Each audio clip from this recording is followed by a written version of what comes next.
Ethan Hawke is so fucking cool.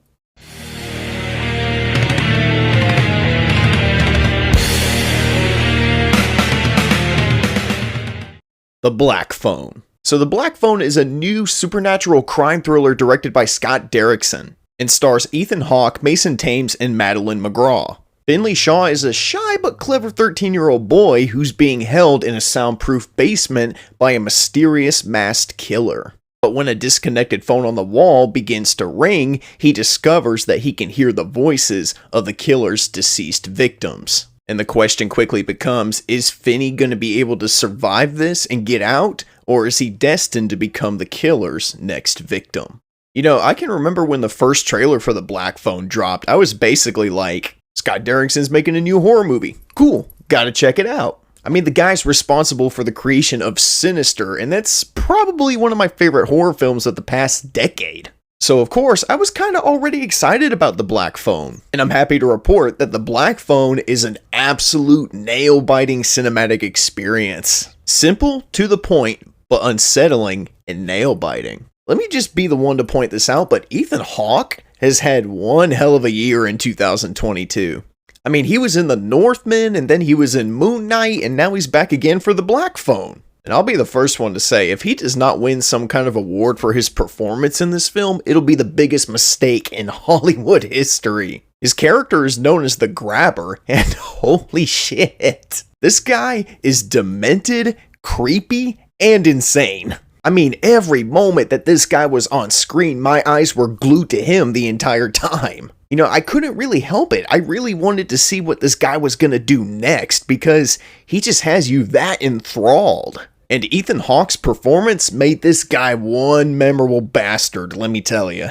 You know, I love characters that just reek of so much evil, but they have so much gravitas and charisma about them that you just can't help but like them. Also, Mason Thames, this kid is going places because he did absolutely great. Watching a young man take charge of their situation and beat their bully is always great, especially when your bully is a raging child killer. Ugh. He brings a level of vulnerability to his character, but he also brings a level of determination that you really don't see in characters like this. He's very resilient and resourceful, and watching him try to escape the predicament in this movie really becomes the emotional driving force of the film. You find it very easy to root for him, and not once during the movie was I ever annoyed by his performance. Child actors can be very difficult to direct sometimes, but I think he did an excellent job here. Madeline McGraw also did a really good job in this movie, but I have a slight problem with her character that I'll get into in a sec. I think the thing that really got me about The Black Phone was just how haunting and tension-filled the atmosphere in this movie is. And a good chunk of the movie is dedicated to setting up the Grabber as this boogeyman that could strike at any second.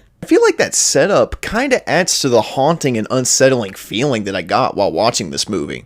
There's also a lot of supernatural elements in this movie that I feel do give it some kind of flair. The stuff with the deceased kids speaking through this broken telephone is very creepy and intriguing. And most of the people that he communicates with through the phone are people that he used to know, so that kinda already adds to the creep factor a bit. And for a while, I kinda began to wonder, how is it that he can hear these people that have passed on? They kinda allude to the fact that he may be psychic, because his sister, played by Madeline McGraw, she is very much a psychic. Unfortunately for Madeline McGraw's character, I feel like the psychic stuff with her is kinda underutilized. Watching the movie, you kinda get the sense that the writers probably had this really cool, big idea for her character, but her character peaks with this ability that she has, and then after that, she's just kinda there. I mean, don't get me wrong, she didn't take away from the film, she was still great, it's just, I feel like they could have done a lot more with her character than what they did.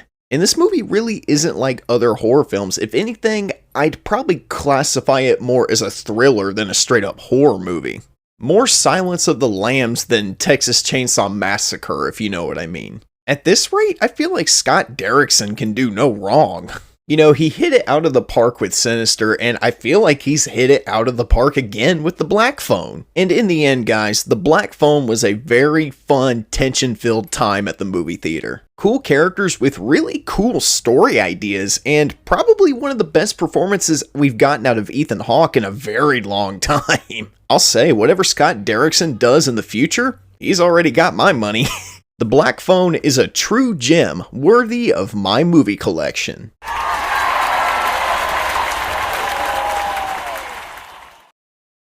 Alright, thank you guys so much for joining me on my review for the Black Phone. I know this review's a little late, and I do apologize for that, but you know what? I've been celebrating my 266 subscribers for the past 4 days now. That Rise, Roar, Revolt review I did blew up. I think it's sitting at like 46,000 views right now.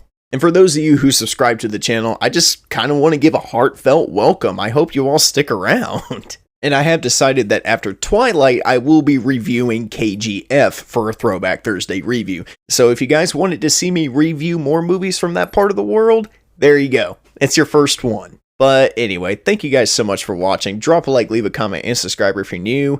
And to every single one of you that just subscribed to the channel over the past few days, welcome. I hope you all do really stick around. But as always, I'm the unbiased movie nerd. I'm saying peace, and I'll see you guys in the next review. Peace out, everybody.